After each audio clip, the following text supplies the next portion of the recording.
A WWE star leaves the company. Plus, we had a heel turn on last night's Raw, as well as a new champion crowned. It's all in the wrestling news right now. Kushida is gone from WWE, just like that. Fightful Select reporting this morning that the Kushida has left WWE. Early indications given to Fightful were that his deal expired, though we haven't been given any idea as to whether or not a new one was offered. At least one person in the company was of the belief that it was a budget cut release, and we will work to find out more details. Since then, he's been moved to the alumni section on WWE.com, which pretty much confirms that Kushida's away. That's insane. It just, I mean, we'll get into it, but yeah, it just never felt like he reached his full potential that he absolutely should have done in NXT. I'll tell you how close he came to his potential in WWE. How far did you have to walk in to work today? What's the sort of distance for you getting into work? I think just under a mile. Just under a mile, okay. So how long is that to walk in terms of minutes? Oh, about 10, 15. About 15 minutes? Yeah. Good 15 minutes. So what's your favourite series on the Netflix? Is there a series that you really Better Call Saul. Yeah, so how many episodes is that? Like, how many seasons are we up to? I mean, we're at season 6 is just about to come out. Right, okay. So I'm just saying, so about an hour an episode. Yeah. So like about 400 hours of Better Call Saul, right? You could walk home now, watch every episode of Better Call Saul and come back, and the time taken, you take that time, you put it into meters, and you lie it across, you times it by 50, and that is how close Kushida was to his potential in WWE. Like, there's so many that come into the company. There's so many that come into the company, and they're revitalized, they're reimagined, and some come in and go, look, we're just doing this for a few years and we're going away. But my gosh, Kushida, without hyperbole, the most decorated junior heavyweight wrestler possibly in the history of New Japan Pro Wrestling. Yeah. So when he came in 2019, we're like, this is really exciting. This is somebody that could maybe transition from the junior heavyweight division of New Japan and really push through. Yeah. And he didn't. He didn't. I mean, he absolutely didn't. It was so strange, wasn't it? We got the cruiserweight stuff as well, and it seemed like momentum was, are we actually going to start doing this? And then again, it was just like an afterthought almost. Like, it felt as though they signed him, and then they just never really had any plans for him at all, even prior to signing him. It was so strange. Wasted. It was such a strange one to bring him in and not really capitalize. Excuse me.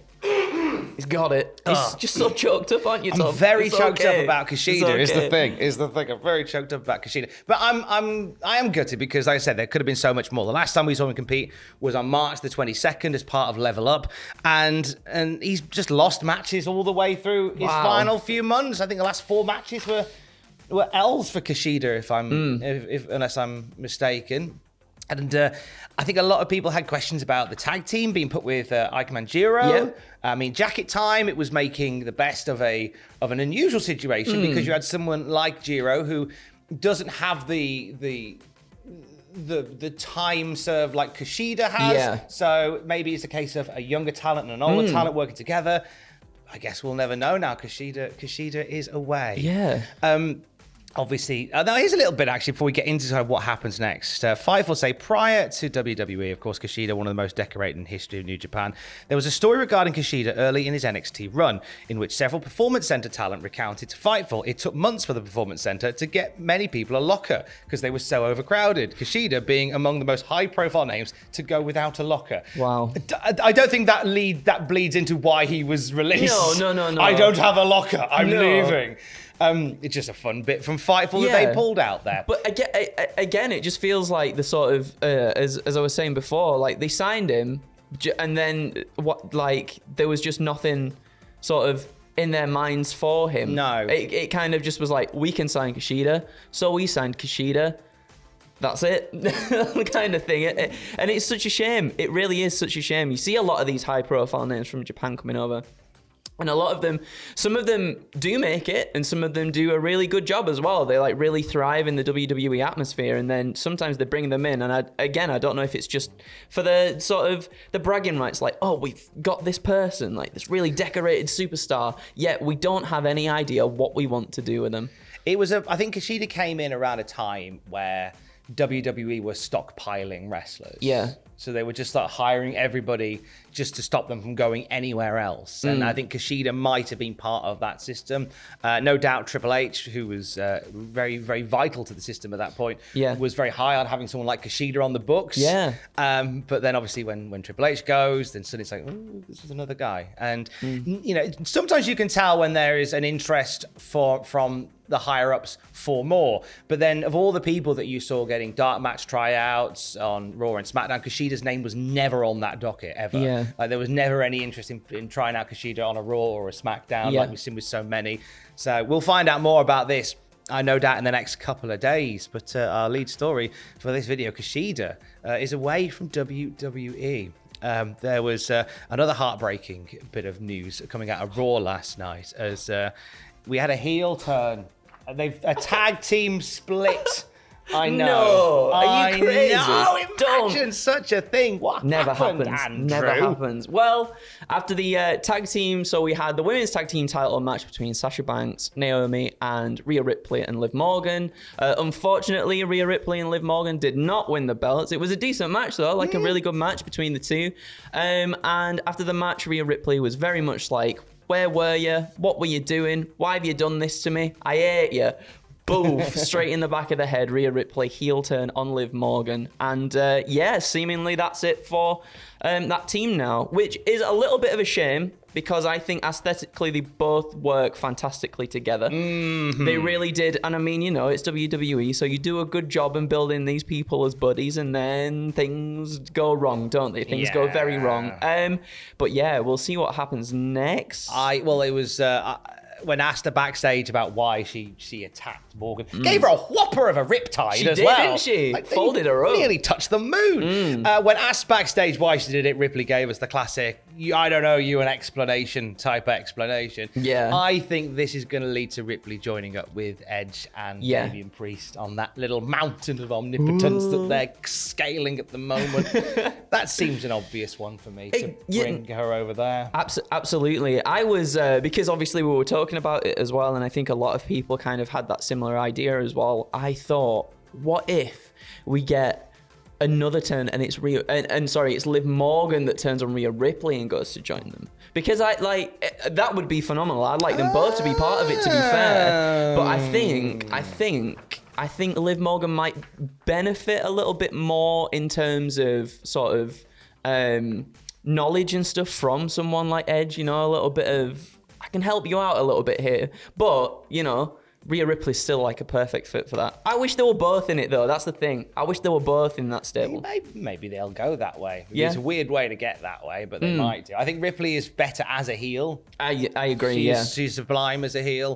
But I like what you're saying there about maybe the twist is that Morgan, next week that Ripley comes out and goes, hey, look, I'm sorry, got a bit carried away there. Yeah. Morgan goes, it's too late. I got new friends. That's a nice little twist. Yeah. Keep an eye on that one. Also last night, how about this for a twist? We have a brand spanking new champion, new United States champion was crowned.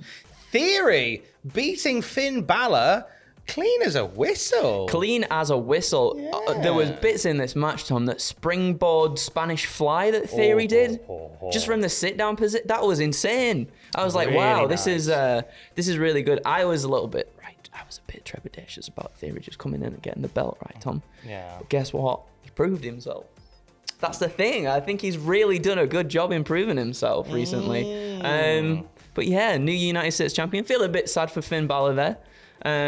Again, I hope this is the start, and I might just be the wishful thinking, Tom. I hope this is the start of the US Championship, meaning you get the belt and then you finally work your way up to the main We get back to that stuff. point where those mid-card belts are elevated. Yes. And you rather than escalators. No, yeah, exactly. And you think hopefully now with sort of Vince McMahon behind Theory, you've got like this main driving force of Vince McMahon there to sort of will Theory on and push him to the next level. You'd hope that is the sort of the start of that becoming a thing again.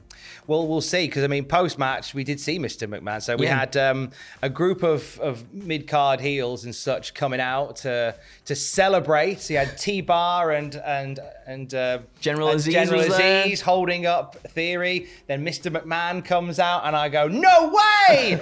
T-Bar's still on the roster." And there's Vince McMahon, that's nice and everything as well. And then the celebratory selfie on the stage. Yeah. McMahon and Theory celebrating with the belt. As you say, this could be the start of something a little bit different, a little bit better for the US title, to have it as a belt that, you know, pushes you forward. I really, really hope so, because we've been missing that with both mid-card belts, haven't we, for a very long time. It just feels like you get the belt, do you go up to the next thing? No, you just lose it, and then that's kind of it. So the kind of importance of holding one of those belts and the sort of prestige of those belts has gone down in recent years, but hopefully it can go, whoa, flying up there. Whoa, where? What there? Up there. But that's just a theory. An Austin theory. Whoa. Nice call. That was good. Thank you, mate. More news throughout the day at cultaholic.com. Keys. Love you, bye.